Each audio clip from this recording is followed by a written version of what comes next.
اگر آپ کوئی گناہ کر رہے ہیں نا، شیطان آپ کو گناہ کرنے پر مجبور کر رہا ہے، کہہ رہا ہے گناہ کر.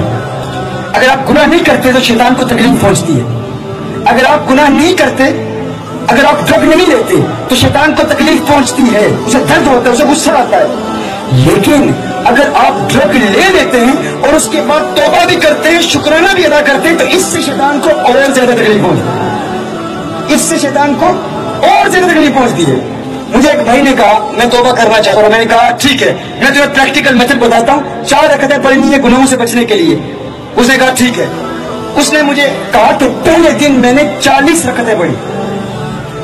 میننگ اس نے 10 گناہ کیے، ہر گناہ پر 40 رکعتیں.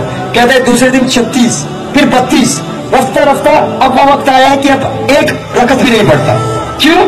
وہ اس لیے شیطان جانتا ہے اگر شیطان کو اس بات کا علم ہو گیا نا، اگر شیطان کو اس بات کا یقین ہو گیا کہ اگر اس نے ڈرگ لے لیا تو پھر یہ مجھے مارے گا بھی، یہ بدلہ بھی لے گا، یہ ریونج لے گا، یہ رکے گا نہیں. ہم کہتے ہیں شیطان ایک مکہ مارے نا تو اب گر نہ جاؤ، گر کے لیٹ نہ جاؤ، گر نہ، it's impossible, I can't make توبہ، I can't refrain from this, I'm addicted to this, it's impossible. نہیں، اٹھو.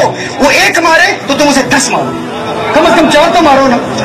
اس نے آپ کو ڈرگز پینے پر مجبور کیا، آپ اٹھ کر فوراً 4 رکعتیں ادا کریں. اس کا فائدہ کیا ہوگا؟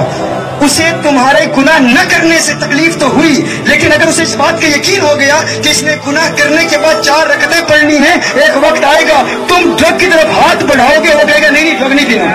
وہ خود روکے گا، وہ خود روکے گا، وہ کہے گا ڈرگ نہیں پینا، شراب نہیں پینی. کیوں؟ اسے پتا ہے کہ اگر پی لی تو یہ بدلہ لے گا، اور اس کا بدلہ بہت سخت ہے. وہ ایک شخص نے 1 نماز مس کر دی، 1 نماز فجر کی قضا ہو گئی، تو پھر مسلسل 1 سال روزے رکھے، 1 سال روزے رکھے شیطان سے بدلہ لینے کے لیے.